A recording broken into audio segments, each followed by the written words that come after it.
Sa pagunita ng Araw ng Kalayaan, isang mabigay na pahayag ang binitawan ng dating Chief Presidential Legal Counsel na si Attorney Salvador Panelo sa gitna ng mga isyu ng pambansang soberanya.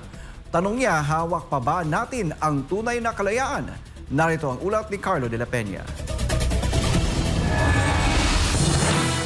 Tayo ba ngayon na tinamasa natin ang kalayaan, ang kasaganaan, ang kaligayahan na idinulot sa atin?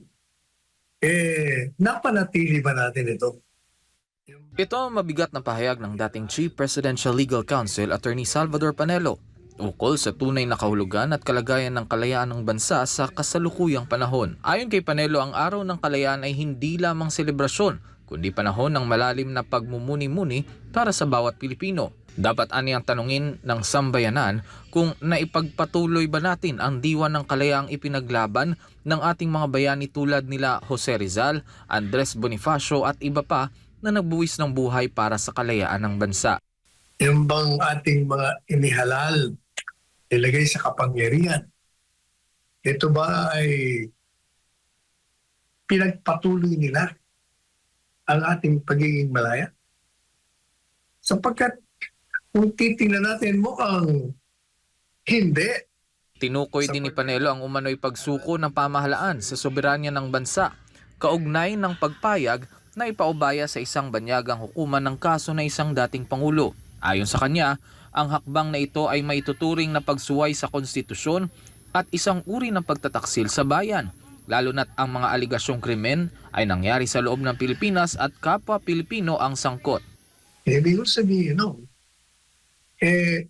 ang pamahalaan na niluklok natin, siya mismo ang sumira, lumabag sa saligang batas.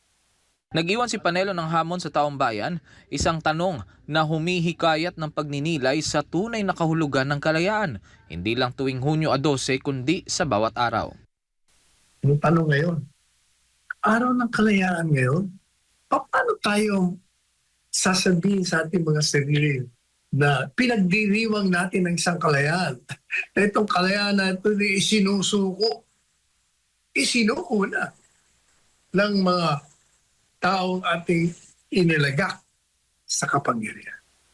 Kayo ang sumagot sa ganyang tanong. Kung karapat dapat ba na ipagdiwang natin ang ating freedom o hindi, ang ating kalayaan o hindi. Ang tinutukoy ng dating opisyal ay ang umano'y iligal na pag-aresto kay dating Pangulong Rodrigo Duterte upang dalhin sa International Criminal Court o ICC. Kaugnay ng mga akusasyong may kinalaman sa kanyang kampanya kontra iligal na droga. Para sa Diyos at sa Pilipinas kong mahal, Carlo de la Peña, SMNI News.